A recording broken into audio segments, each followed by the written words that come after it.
नमस्कार दोस्तों, हर हर महादेव, जय श्री राम। स्वागत है आपका अपने चैनल रिलैक्स 19 में।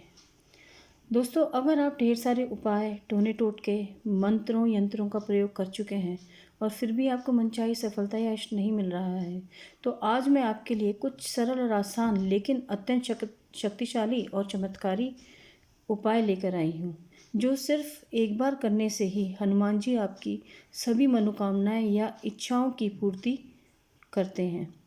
ये आजमाए हुए उपाय हनुमान जी के उपाय हैं, जिनकी प्रचंड शक्ति बहुत सारे सच्चे हनुमान भक्तों के द्वारा आजमाई हुई है। हनुमान जी के इन शक्तिशाली उपायों को करने के कुछ बहुत विशेष लाभ हैं।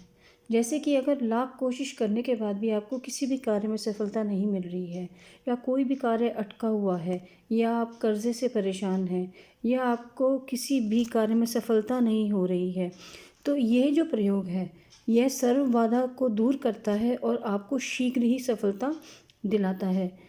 आपको धन दौलत नहीं में परिपूर्णता नहीं प्राप्त हो रही है, आपको नौकरी मिलने में परेशानी आ रही है, आपकी शादी समय पर नहीं हो रही है, आपको शत्रु परेशान कर रहे हैं, या आप रोगों से अत्यधिक परेशान रहते हैं, या आपके घर में हर वक्त कोई ना कोई संकट बना रहता है, कोई ना कोई परेशानी बनी रहती है, तो ये जो उपाय है ये आपको अत्यंत जल्दी मुक्ति दिलाता है सारी परेशानियों से, या सभी की सभी मुसीबतों का निवारण करता है। हनुमान जी को खुश करने से उनका आशीर्वाद प्राप्त होता है और सारा का सारा कुशल मंगल हो जाता है। ये उपाय कुछ ऐसा ही उपाय है जिससे हनुमान जी स्वयं आपके सारे कार्य करते हैं। आपको सभी के सभी कार्य करने में, उनमें सफलता दिलाने में हनुमान जी आपका साथ देते हैं। इस उपाय की सफलता हेतु, या इस उपाय से सफलता प्राप्ति आप किस तरीके से करेंगे और मनोकामना आपकी कैसे पूर्ण होगी, या हनुमान जी आपका कैसे इसमें साथ देंगे, या आपका हनुमान जी कैसे आपकी इच्छा पूर्ण करेंगे, उसकी कुछ विधि हैं, कुछ नियम हैं। और लेकिन ये जो विधियां हैं ये सरल हैं और आसान हैं। सबसे पहले ये इसका है, कोई भी मतलब ये नहीं है कि आपको शुक्ल पक्ष के या कृष्ण पक्ष के मंगलवार से इसको करना है। आप इसे मंगलवार से, किसी भी पक्ष के मंगलवार से कर सकते हैं, लेकिन इसका समय आपका एक ही होना चाहिए। या तो आप सुबह करें या आप इसको शाम को करें, ठीक है। लेकिन सुबह भी, जैसे अगर आपने 7 बजे किया है तो आपको 7 बजे ही करना है, और अगर शाम को अगर आपने 5 बजे या 7 बजे किया है तो 7 बजे ही करना है। उसमें आपका आसन एक ही होना चाहिए।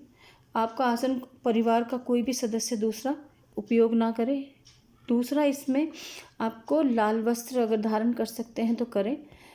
अगर आपके पास लाल वस्त्र नहीं है तो आपको हल्के रंग के वस्त्रों को धारण करना है, लेकिन नीले या काले रंग के वस्त्रों का प्रयोग आपको इसमें नहीं करना है। अब दूसरी चीज़, इसके लिए आपको एक ऐसे मंदिर में जाना है जहाँ श्री राम, हनुमान जी और सीता माता की मूर्तियाँ हों, और फिर वहाँ पर हनुमान जी के शरीर पर जो सिंदूर है, वो सिंदूर लगा हुआ है, उसको अपने दाहिने हाथ की अनामिका उंगली से उठाकर सीता माता के पैरों पर लगाना है। पहला तो ये कार्य आपको करना है। उसके बाद आपको अपनी इच्छा या मनोकामना जो भी है आपकी, जो भी आपका मनोरथ है, उसे अपने मन ही मन में हनुमान जी से एक छोटी सी प्रार्थना के रूप में उसको बताना है। और ये सब एक ही सांस में करना है, यानी कि जब आप सिंदूर उठाएं तब से लेकर प्रार्थना बोलने तक आपको ये कार्य करना है, ठीक है।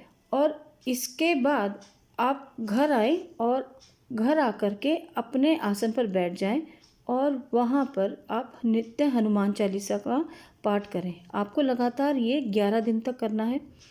11 दिन तक आप करेंगे और हनुमान जी के सामने एक दीपक जलाएंगे, उसके सामने एक कलश रखेंगे। कलश आप दीपक और कलश आप मिट्टी का, पीतल का, किसी का भी ले सकते हैं।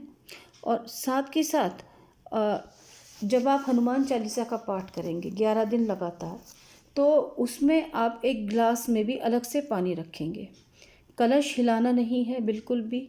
और आपका आसन, ये ध्यान रखिएगा, आपका आसन घर का कोई और सदस्य उपयोग ना करे। जो घर और उसके बाद जब आपका पाठ पूर्ण हो जाए उसके बाद आपको हनुमान जी को भोग भी लगाना है। और दीपक तब तक जलना चाहिए जब तक, कम से कम तब तक जलना चाहिए तब तक आपका हनुमान चालीसा का पूरा पाठ ना हो जाए।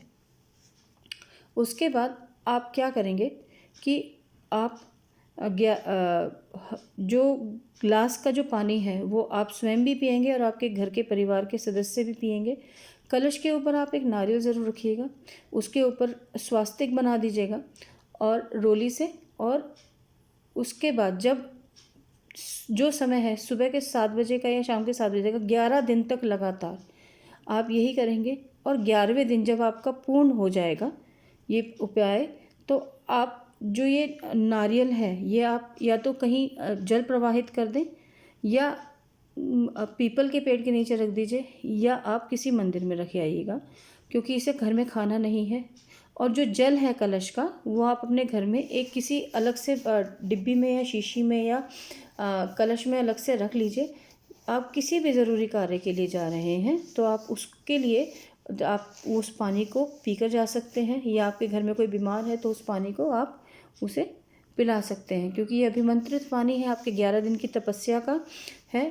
और इससे आपको जिस भी कार्य के लिए जाएंगे सफलता मिलेगी उसमें। कोई रोगी है तो वो शीघ्र ही ठीक हो जाएगा। और एक चीज़ और ये याद रखिएगा कि हनुमान जी ब्रह्मचारी हैं, तो आपको पूर्ण ब्रह्मचर्य का पालन करना होगा। साथ के साथ मांस, मदिरा, प्याज और लहसुन इन सब को बिल्कुल नहीं यूज़ करना है, प्रयोग नहीं करना है। और 11 दिन बिल्कुल भी इसका हाथ नहीं लगाएंगे। अगर आप इस तरीके से 11 दिन लगातार हनुमान चालीसा का प्रयोग करते हैं, उपाय करते हैं, हनुमान चालीसा का पाठ करते हैं, तो आपका जो कोई भी कार्य है, कोई भी रुका हुआ कार्य है, चाहे रोजगार से संबंधित है, चाहे आपके व्यवसाय से संबंधित है, चाहे धन संबंधित है, चाहे कर्जे से संबंधित है, चाहे संतान से संबंधित है, चाहे विवाह से संबंधित है, वो अवश्य ही पूर्ण होगा। अगर आपको मेरी दी हुई जानकारी पसंद आई हो तो प्लीज़ लाइक कीजिएगा और सब्सक्राइब कीजिएगा नए आए हैं तो। और अगर ज़्यादा अच्छी लगी हो तो प्लीज़ अपने दोस्तों के साथ भी शेयर कीजिएगा, ताकि वो भी इससे ज़्यादा लाभान्वित हो सकें। मिलते हैं नए वीडियो में कुछ नए उपाय और आपकी कुछ समस्याओं के समाधान को लेकर। तब तक के लिए धन्यवाद।